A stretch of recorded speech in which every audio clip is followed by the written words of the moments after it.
Good morning, students. Today we read our chapter number 3, which is Hiroshima की आग। तो बच्चे आज हम हिरोशिमा की आग जो हमारा पाठ 3 है वो पढ़ेंगे। प्रस्तुत पाठ में बताया गया है कि हमें हिंसा नहीं करनी चाहिए क्योंकि इससे लोगों में भय पैदा होता है, यानी कि हमें जो है मार काट नहीं करनी चाहिए, किसी के साथ हिंसा नहीं फैलानी चाहिए, किसी का बुरा नहीं करना चाहिए, क्योंकि इससे लोग जो है क्या हो जाते हैं, डर जाते हैं और चारों तरफ भय का वातावरण छा जाता है। तो इस पाठ में जो है जापान के शहर हिरोशिमा पर जब बम फेंका गया था अमेरिका के द्वारा, एटम बम, तो उसके बारे में बताया गया है कि उस समय जो है वहाँ का माहौल कैसा था, वहाँ का वातावरण कैसा था, उसके बारे में बताया गया है। चैप्टर रीड करते हैं।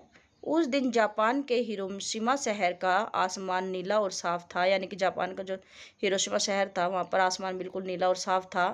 सूरज चमक रहा था। लोग बसों और ट्रामा कारों में बैठकर काम पर जा रहे थे, यानी कि लोग जो है बसों और छोटी छोटी जो गाड़ियाँ होती है उसमें बैठकर जो है अपने अपने काम धंधों पर जा रहे थे। हिरोशिमा की सातों नदियाँ धीरे धीरे बह रही थी।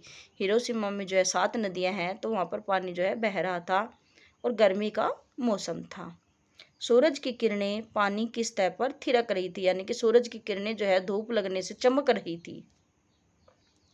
आगे कहता है कि जापान के कई बड़े शहरों टोक्यो, ओसाका और नगायो पर हवाई हमले हो चुके थे, यानी कि जापान में जो है 3 बड़े बड़े शहर थे, उन पर जो है हवाई हमले हो चुके थे, हवाई जहाज के द्वारा बम फेंका गया था।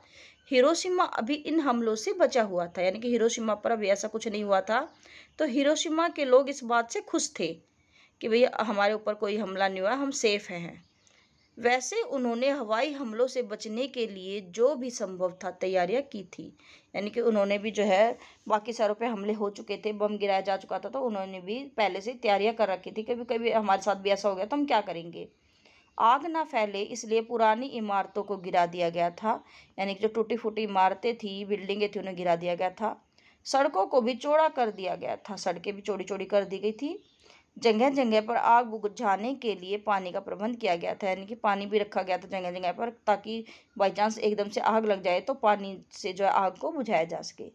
बमबारी की स्थिति में लोगों को छिपने के लिए सुरक्षित स्थान बनाए गए थे, यानी कि बम वगैरह कोई फेंकने लग जाए तो जो है लोगों के छुपने के लिए सुरक्षित स्थान भी बनाए गए थे कि ताकि लोग वहाँ पर उन जगह में छिप सके। प्रत्येक नागरिक अपने साथ हमेशा दवाइयों की एक छोटी थैली रखता था।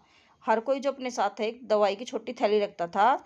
और घर से बाहर निकलते समय लोग बमबारी से बचने के लिए खास प्रकार के कवच और हेलमेट पहनते थे, यानी सभी लोग जो दवाई की छोटी थैली रखते थे ताकि एकदम से बम वगैरह गिर जाए उनके ऊपर, उन्हें चोट लग जाए तो वो उससे इलाज कर सके, और बाहर निकलते टाइम कवच और हेलमेट पहनते थे ताकि उन्हें कोई नुकसान ना पहुंचे।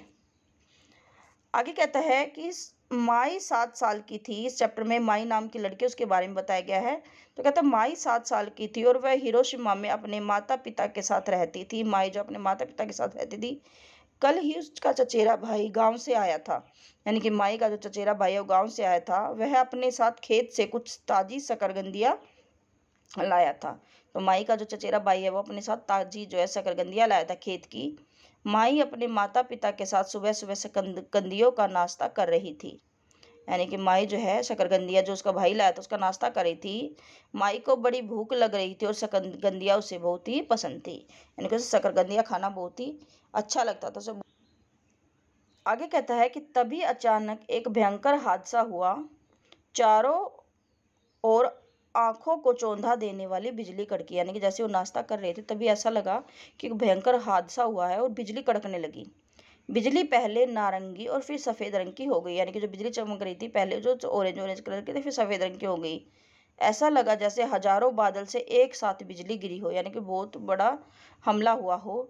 इस भयानक धमाके के प्रभाव से ऊंची ऊंची इमारतें कांपने लगी और ढहने लगी, यानी कि जो बम जो गिराया गया था, जो बिजली कड़की थी, उससे जो बड़ी बड़ी बिल्डिंगें थी वो गिर गई और जो है ढह गई। नीचे ढहना होता है गिरना, यानी कि कंपन आ गया बिल्डिंगों में, हर जगह कंपन आ गया उस बम से और जो है बिल्डिंगें जो है वो गिर गई।